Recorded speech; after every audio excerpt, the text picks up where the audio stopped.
Bonjour mes chers élèves, j'espère que vous êtes en très bonne santé. Dans cette séance, on va voir comment se déroule l'immunité spécifique cellulaire. Donc, exercice intégré. Pour comprendre les caractéristiques de cette immunité, on réalise des expériences suivantes. Donc, باش غادي نفهموا كيف تحدث المناعة المكتسبة الخلوية، سوف نقوم بتحليل واحد السلسلة من التجارب.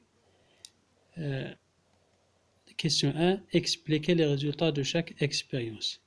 Donc, avant de répondre à la question numéro 1, on va expliquer les données de ces séries des expériences. Dans l'expérience 1, on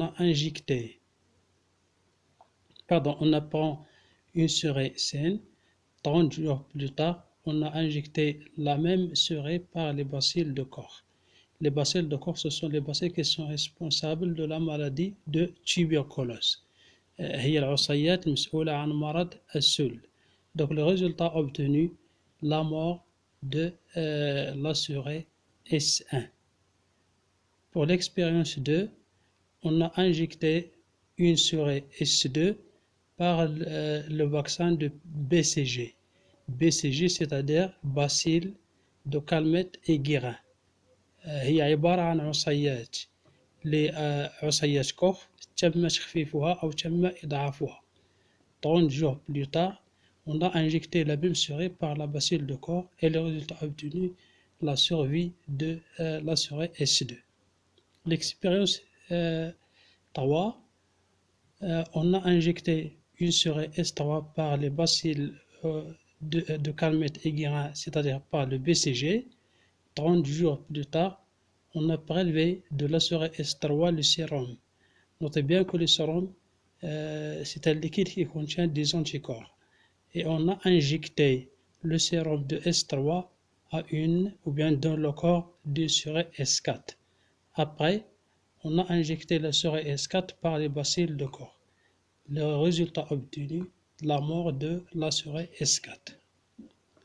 Dans la dernière expérience, on a injecté une seringue S5 par le BCG et on a retiré des lymphocytes de S5 30 jours plus tard.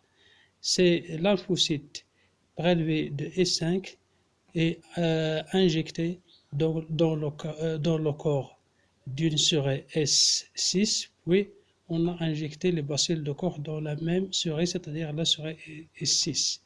Le résultat obtenu, la seringue S6 reste vivante. Donc, comment expliquer ces séries des expériences? On passe à l'expérience numéro 1. La souris dans l'expérience numéro 1 est morte parce qu'elle n'est pas immunisée, ou bien n'est pas protégée contre les bacilles de corps, c'est-à-dire les bacilles qui sont responsables de la maladie de la tuberculose. Donc, la souris S1 est morte car elle n'est pas protégée contre la tuberculose seule provoquée par la bacille de corps. مات الفأر في تجربة رقم 1 لأنه غير ممنع أو لأنه غير محمي ضد عصيات كوخ المسببة لداء السل.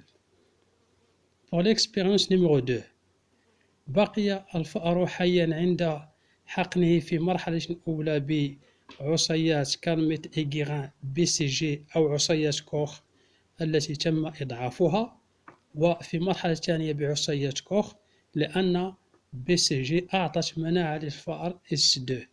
Donc la seringue S2 il devient immunisée contre la tuberculose après son injection par le BCG. Dans l'expérience numéro 3, pourquoi la seringue S4 est morte? La seringue S4 est morte parce que le sérum prélevé de la seringue S3 ne donne pas une immunité contre les bacilles de corps. C'est-à-dire que les anticorps ne donnent pas une immunité contre les bacilles de corps pour la seringue S4. وهذا ما يؤدي إلى موت الفار S4. Donc الفار في التجربة الفار S4 في التجربة رقم 3 لم يكتسب مناعة عند حقنه بالمصل المأخوذ من الفار S3. وهذا يعني بأن les anticorps أو مضادات الأجسام لا تعطي مناعة للفار S4 ضد عصيات كوخ. Et dans la dernière expérience, c'est-à-dire l'expérience numéro 4, la souris S5 elle reste vivante parce que les lymphocytes prélevés de la souris S5 elles donnent une immunité à la souris S6 et dans ce cas S6 ils deviennent immunisés contre les bacilles de Koch. إذن اللمفاويات المأخوذة من الفار S5 وبالخصوص اللمفاوية T أعطت مناعة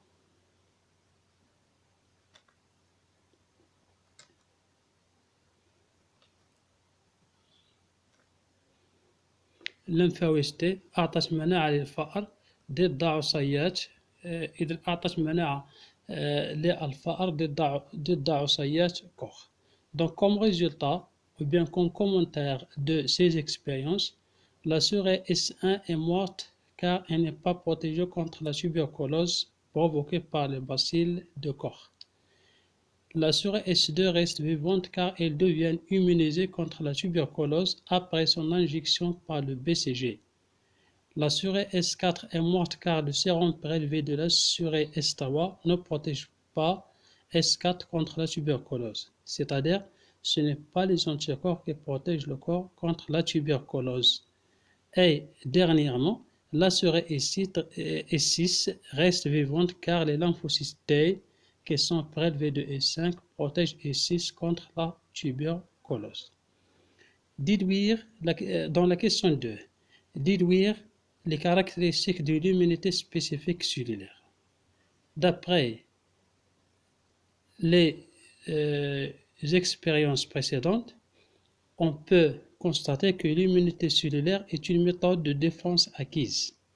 C'est-à-dire, les souris deviennent immunisées après la maladie avec la tuberculose ou bien après l'infection avec les bacilles de Koch. إذن هي عبارة عن مناعة مكتسبة et spécifique parce que cette méthode est destinée contre un seul type d'antigène. إذن هذه المناعة هي موجهة ضد نوع واحد من مولدات المضاد. Question 3. À partir du document ci-dessous, décrivez comment se déroule cette immunité. انطلاقا من الوثيقة أو الوثائق أسفله اشرح كيف تحدث هذه المناعة. Donc comme vous voyez, dans les deux schémas ci-dessous, les parties de conflit sont les lymphocytes T et la cellule infectée. إذا طرفي المواجهة في هذه الحالة هي اللمفاوية T والخلية المعفنة أو الخلية المصابة. وعندما نقول خلية معفنة أو خلية مصابة يمكن أن تكون خلية حاملة لفيروس أو خلية حاملة لبكتيريا ضم خلوية، يعني بكتيريا تعيش داخل الخلايا c'est-à-dire les bactéries intracellulaires، أو يمكن أن تكون عبارة عن خلية سرطانية cellules cancéreuses. Donc comme vous voyez dans ce schéma, après la sensibilisation par une cellule infectée, les lymphocytes T se rapprochent et s'accolent avec cette cellule. عندما تتحسس أو تتعرف اللمفاوية T على خلية معفنة فإنها تقترب منها وتلتصق بها. C'est la phase d'accolement أو طور الالتصاق. Et après, la cellule T ou bien les lymphocytes T, ils détruisent les cellules infectées, c'est-à-dire les cellules ciblées. اللمفاوية T تهدم أو تقضي على الخلايا المعفنة. Donc أي خلية معفنة أو أي خلية سرطانية لم يعد مرغوبا فيها سوف يتم تدميرها بواسطة اللمفاويات T.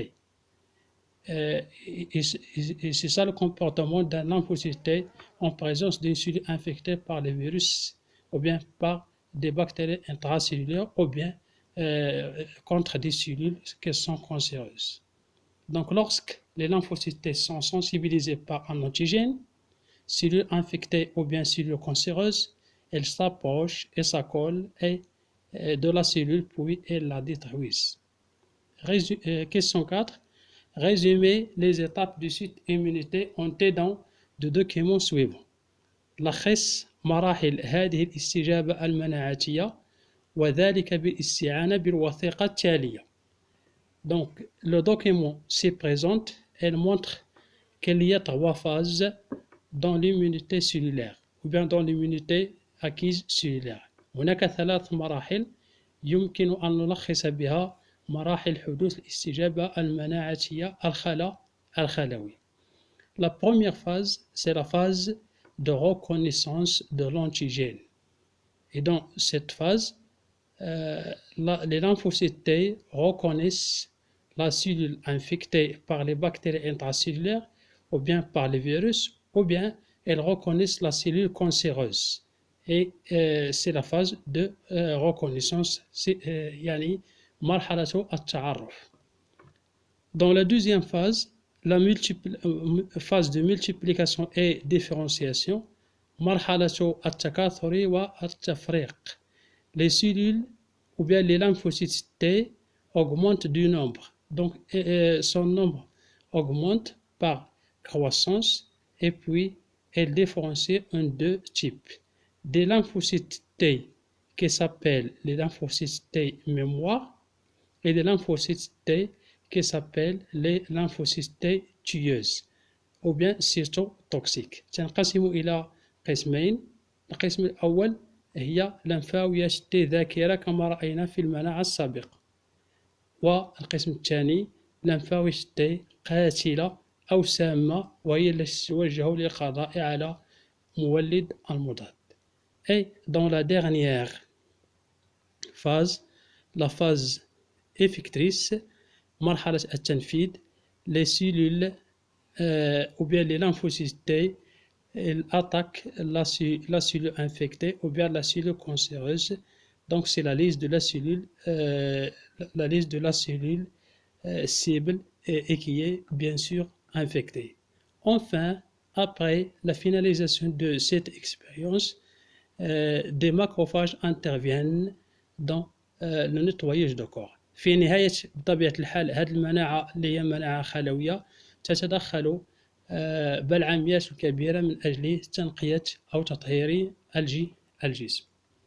Donc, l'immunité spécifique cellulaire passe par 3 phases. Phase de reconnaissance, مرحلة التعرف أو طور التعرف. Et dans ce cas, les lymphocytes T reconnaissent la cellule infectée. Phase de multiplication et de différenciation, les lymphocytes T se multiplient et se différencient aux lymphocytes T mémoire et lymphocytes T cytotoxiques ou tueurs.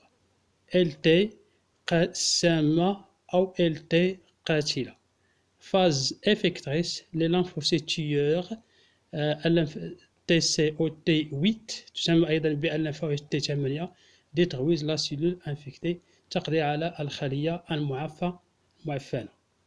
Remarque: grâce aux cellules mémoire, c'est-à-dire grâce à la mémoire immunitaire, la réponse immunitaire qui résulte du deuxième contact avec le même antigène sera plus forte et rapide.